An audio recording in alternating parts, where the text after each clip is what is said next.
covering news that matters. Fox 23 News at 10 starts right now. I would say they're all dangerous if not properly handled.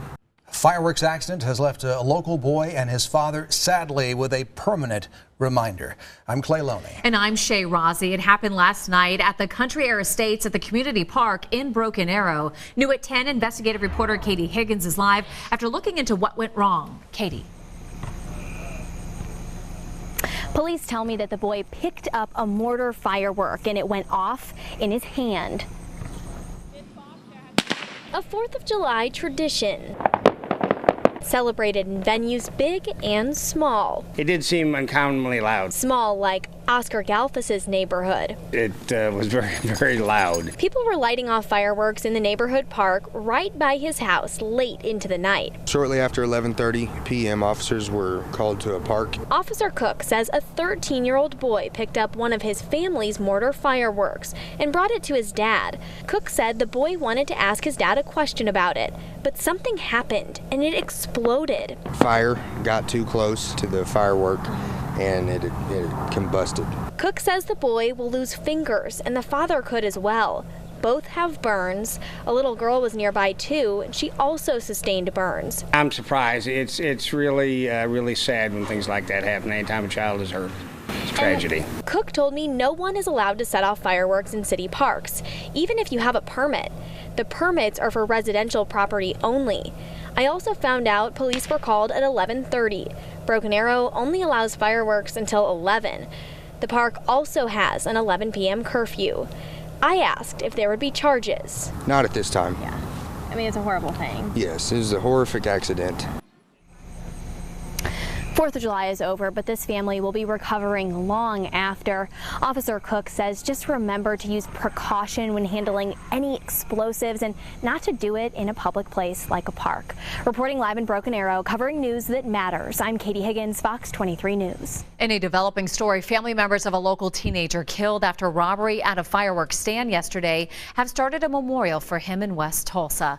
Tulsa County deputies say an employee at the fireworks stand shot and killed 15-year-old Jake Ulrich. Deputies want to talk to 27-year-old Jack Ulrich, who they say ran from that scene.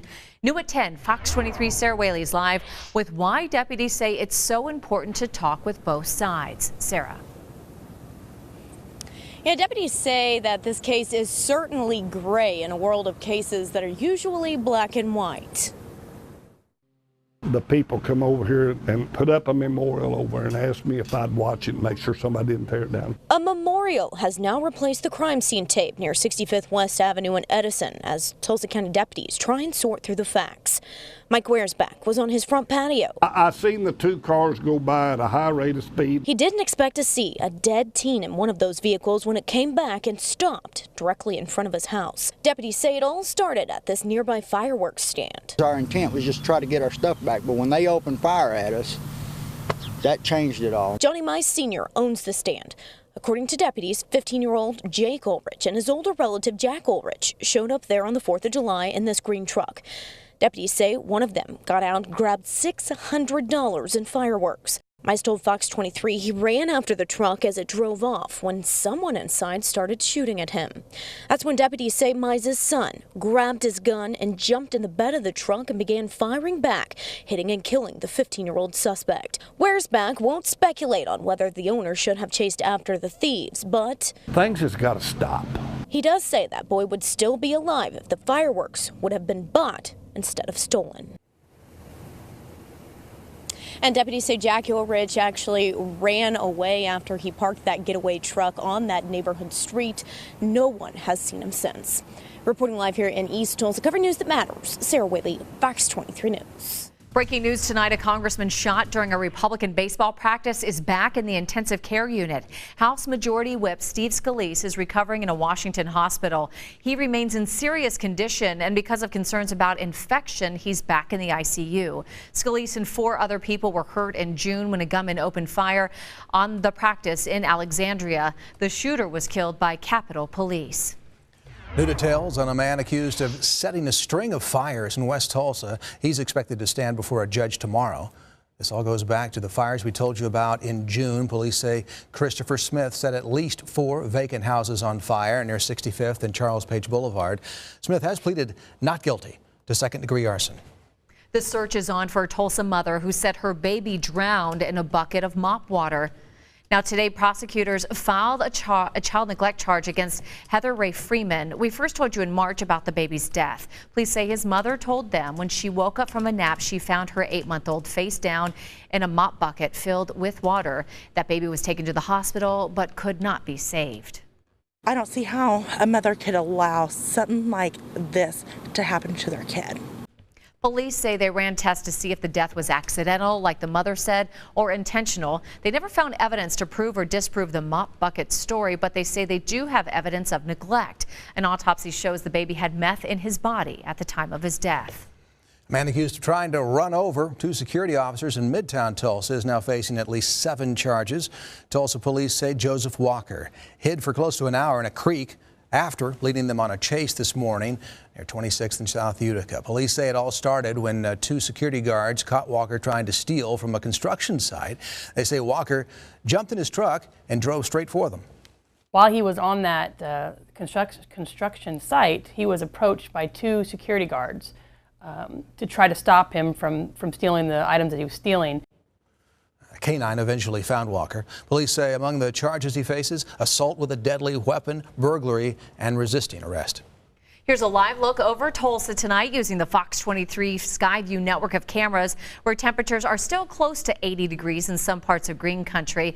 Meteorologist Brad Carl's in the Fox 23 Severe Weather Center for James tonight, tracking how it's going to feel outside as you head out for work in the morning. Well, in the morning, it's going to be a very seasonable start for us. But right now, we're starting with temperatures in the mid to upper 70s. So it definitely feels like a typical summer night out there. 74 right now in Pryor, 79 in Tulsa, and across areas along the south of green country, 77 in Sallisaw and 77 in Eufaula. By tomorrow morning, we wake up to temperatures likely flirting around the upper 60s to low 70s. It's going to be a gorgeous start with mostly sunny skies, and this should be our first completely dry day in what's been a very active last 5 or 6 days for us, at least, with chance for showers and storms each and every day.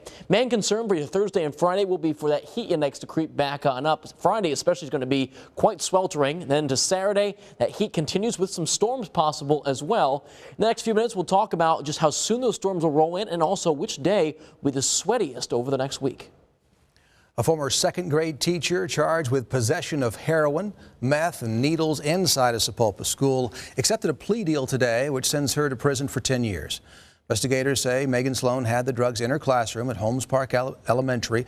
They also say that Sloan took students money and sold school property to get cash.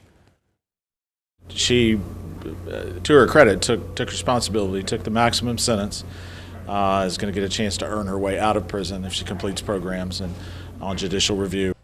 And to that point, a judge encouraged her to take part in the Department of Corrections Helping Women Recover program. Fox 23 confirmed the Sapulpa School District was good with the plea deal. Family and friends will gather tomorrow to say their final goodbyes to a sailor killed aboard the USS Fitzgerald. We brought you coverage last week, live coverage as hundreds gathered at Tulsa International Airport for the arrival of 25-year-old Tan Nguyen's body.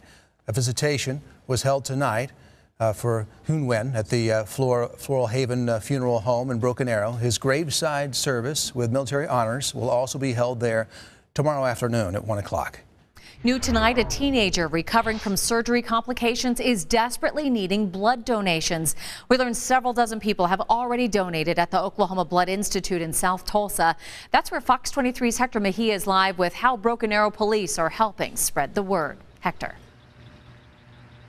We learned the police department heard about it and shared it on their Facebook page a couple of days ago. The Oklahoma Blood Institute here tells me over 100 people showed up since then, more than willing to give some of their blood.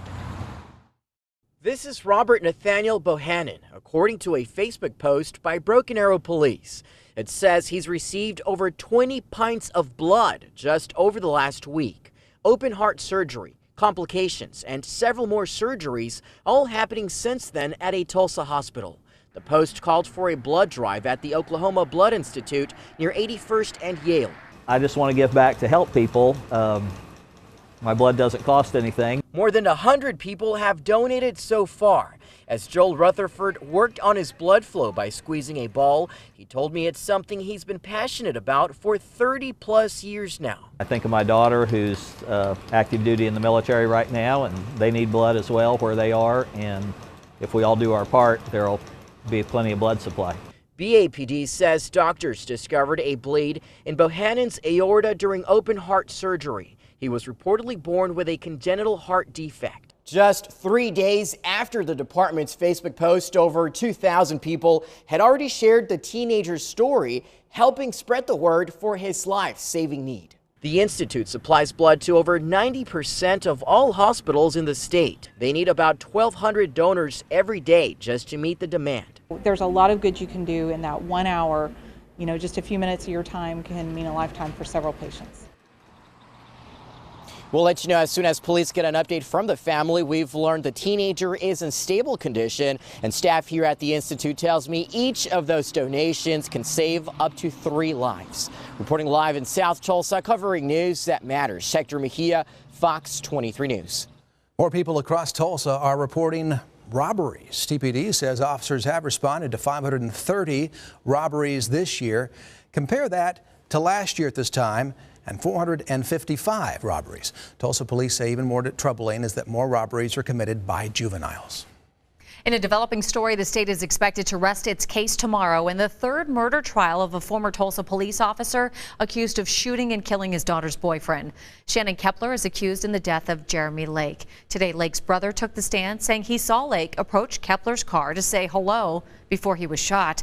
His testimony came under fire because in Kepler's previous trial, he said he was unclear if he saw Kepler. Cranking up temperatures over the next couple of days. Coming up, I'll let you know how long our heat streak will last. Oh, I can't imagine this place without her Welton. All new at 10, why the owners of this historic mansion in Midtown decided to put it up for sale. Also new at 10, what witnesses are saying about a deadly officer-involved shooting that ended with a shootout at an Oklahoma McDonald's.